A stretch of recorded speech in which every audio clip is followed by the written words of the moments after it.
The White House was reportedly about to sign another executive order that focused on voluntary government vetting of advanced AI systems for national security risks before their public release. So the AP here reported that companies such as Anthropic, OpenAI, and Google could voluntarily, under this executive order, decide to give their models to the government for early vetting of whether or not these models pose national security risks. But then the Trump administration called it off just hours before the signing ceremony, saying that he did not want to do anything that, quote, could get in the way of the US's lead over China. Reportedly, one of the reasons that Trump called it off was because he got personal phone calls from David Sachs, the AI czar, Mark Zuckerberg, Marky Mark himself, and Elon Musk, all basically pleading him to not sign this order. And Trump followed suit. He said, I'm calling it off. So my question to you, Pierce, for this segment is, can the US government floor the accelerator on AI infrastructure and exports while still keeping enough control over these frontier models that they see could pose national security risks? I mean, that's the question. That's the $1 trillion question, depending on what we think OpenAI is going to It's IPO going to be at, worth right? it, yeah.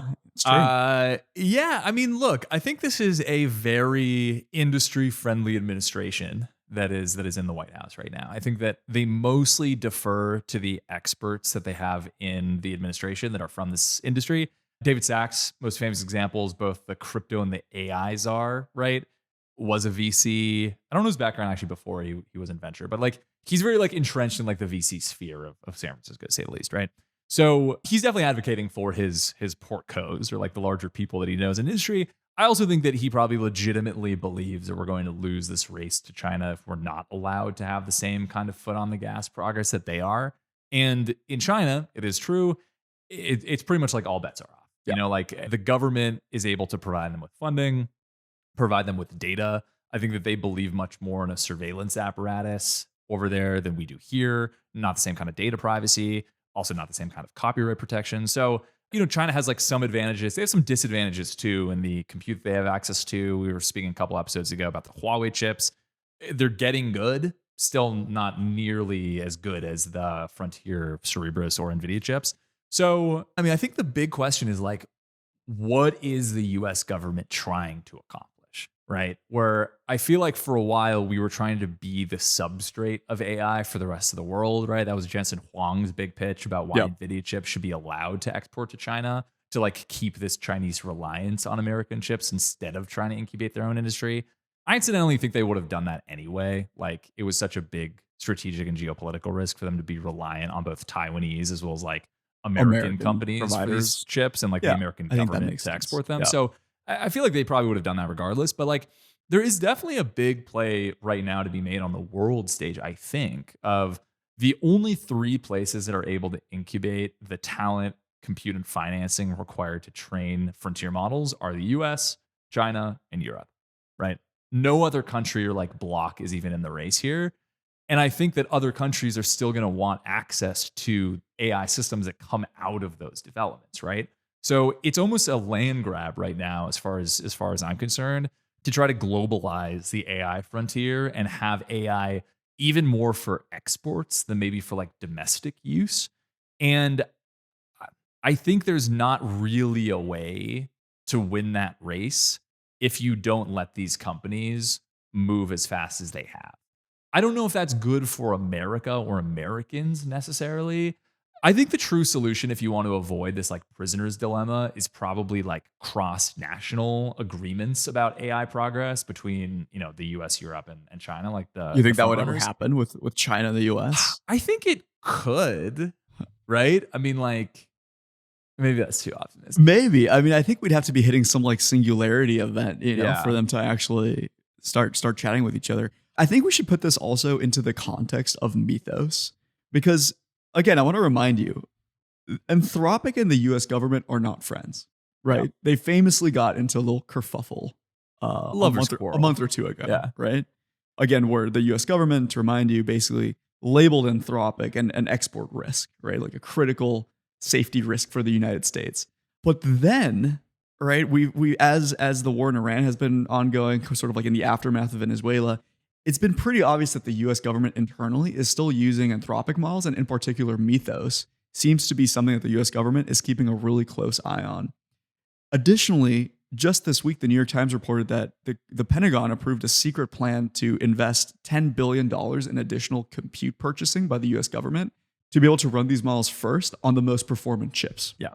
Right. Yeah. So the US government and within their closed ecosystem. Exactly. Right? And so you can see that the US government all of a sudden feels this pressure to be the best at AI because they see the power of these AI models.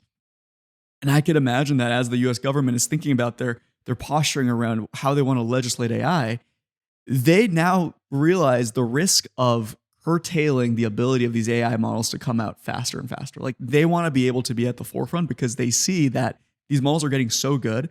If they even take a month or two off, China might take the lead. Yeah. And they just can't slow down. So I think the US government, kind of like David Sacks, are becoming more and more accelerationists, right? There's sort of this idea of the accelerationists versus the folks that are a little bit more apprehensive.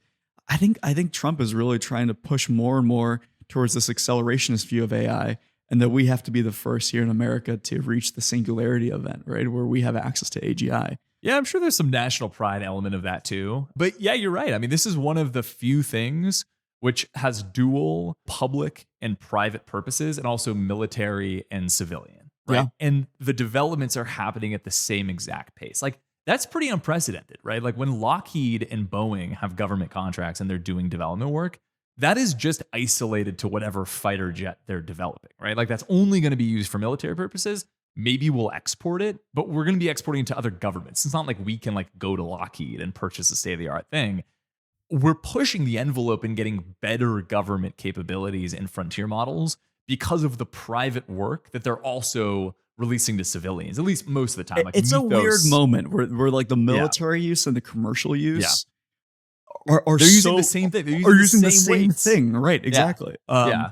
So I think that's very true. And I think that actually maybe was the origin of this original White House report, which was, hey, we're not saying that you can't ever release this. We're not saying that we're going to ban you from releasing this commercially, but we're just going to ask for kind of the right of first refusal, right? Like we're going to ask you to bring these models to us before you release them publicly, and we'll make some FDA assessment as to whether or not we think this is for the public benefit.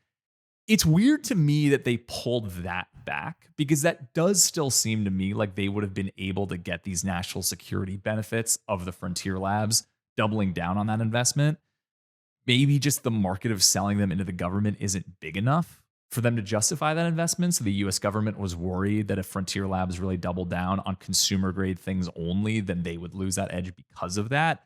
But I don't know, like in theory, the structure of something that says like, hey, you're free to like train whatever model you want, but there are models that are of a certain power that we're only going to let you release either to us or to like select industry partners, a la the Glasswing initiative. That doesn't necessarily, and again, it's voluntary. It's voluntary. It's voluntary, right? So from the get go, it's even like even if it was mandatory, though, it's like it doesn't seem to me that obviously would slow down our AI development progress. Yeah, it would very strange. Yeah, it would just slow down the dissemination of it. To me, and I mean, this is all very speculative, and I almost don't even want to say this, but it almost feels like the purchasing of this additional compute, like it feels like somehow the US government might have made some special deals with Anthropic or Google that render the need for this executive order somewhat mute. Oh, interesting. I mean, sort of like reading the tea leaves, it does seem to me that the US government has access to sort of privileged access to Anthropic's Mythos models in ways that other companies that have access to this Glasswing project don't. And maybe the move here is that the U.S. government just builds special relationships with Google, Anthropic, and OpenAI, and doesn't need to vet these models carefully before the release. Yeah, who knows, man? I know. Who knows? It does feel like the U.S. the U.S. government, the U.S. military, the Pentagon, they're all trying to figure out what the optimal balance is of having first dibs to these models while encouraging companies to keep innovating and not to be slowed down by old government contracts. The way that governments used to fund public research, right? Yeah. Which was this like decades-long process of coming out with new sort of like bespoke hardware, right? And so we're living in a brand new world where you kind of like, as the government, you can't dictate the terms of what you want these companies to do because the companies will do it better and faster anyway. Yeah. Right? So it's a crazy time, man. I mean, crazy time. They're figuring out in real time just like we are.